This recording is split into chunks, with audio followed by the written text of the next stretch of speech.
can do as well. We also have the 2-day teacher training masterclass, where instead of coming onto the 5-session webinar, you can deliver this in UAE or Qatar, Saudi Arabia. Just get a venue, advertise it, market it. You can sell these courses for, let's say, $100 a piece. You've got 50 people in that course for a 2-day seminar, you can make $5,000. Okay, so we'll give you all the resources, all the materials. So I'll give an example of what we go through in those 2 days. We talk about Academica Mentoring. In this particular case, you'll talk about yourselves. We talk about teacher standards, appraisals, performance management. In session 2, we talk about effective behavior management. Session 3, we talk about differentiation. Session 4, we talk about the perfect lesson, from good to outstanding, key aspects of an outstanding lesson, and so forth. What do inspectors look for? What does observation looks like, etc., etc. And the last thing we talk about is a PDP. And again, that's extremely important. What is a PDP? I'm going to explain that. PDP is a professional development portfolio.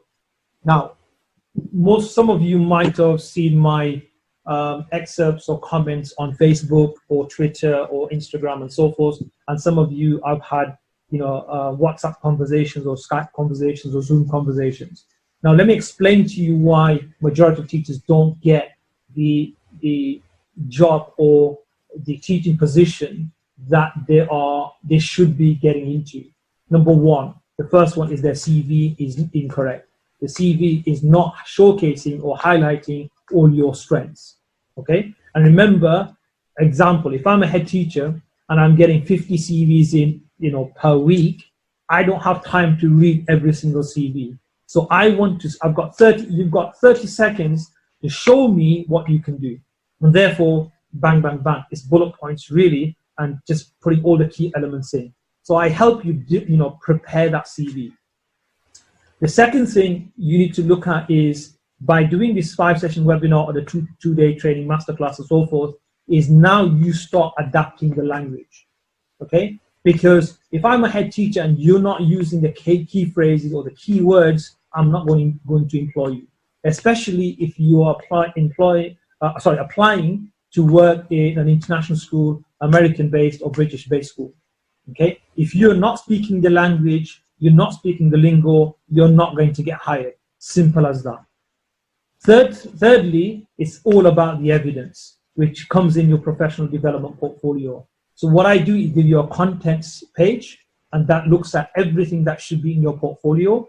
It talks about, what CVs, what certificates, some of the, outstanding work that you've done, sample lesson plans, student work. I'll help you build that. And this is what I'm working on with Miral at the present moment, to develop her professional development portfolio. Why is that important? Because when you go for an interview, sometimes it's not what you say. Sometimes it's what you present, what you show to your prospective employer. Okay, so imagine, I'll give you a hypothetical scenario. So imagine you've applied now, your CV is immaculate, that 30 seconds caught the eye of the head teacher. You've gone in, you've sent the letter of application. He's read the first 2 paragraphs, it's actually blown him away. So you've now gone through the front door. Now it's about, you've been given an interview, you get a Skype interview, or you got a face-to-face interview. Most likely you're going to have a face-to-face interview. You go into that interview room, you take your professional development portfolio with you. If you're a teacher, if you're a leader, middle management or a leader, you'll take your leadership and management portfolio with you as well. So you have 2 portfolios. You take that with you, you put that onto the table.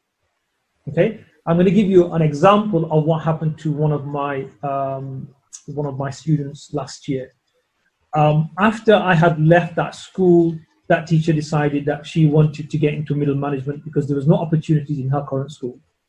So she applied for a position as an English teacher. So she applied, she rang me the night before, and she said, I've got an interview tomorrow. What do I say? What do I not say? I said, look, take your portfolio with you, and the language I use that language. Make sure you don't deviate from that language, okay?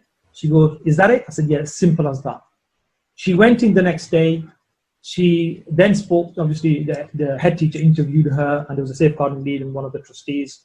She sat down and, they asked her questions. She answered the questions fully with the language and so forth. Not only that, she showed the head teacher her portfolio. Remember, she's applying for a teaching position. She goes to the interview and they offer her a position. She then, as soon as the interview finishes, she contacts me and she calls me and says, guess what? I said, okay, you know, I'm almost 99% confident she's got the job. So I said, so what happened? You got the job. She goes, not only that, there's something else I need to tell you. I said, so what is that? And she goes, I've been offered the assistant head's role. I said, how is that possible? She goes, they were so impressed by my professional development portfolio that everything was there in chronological order and there's nothing missing in her portfolio.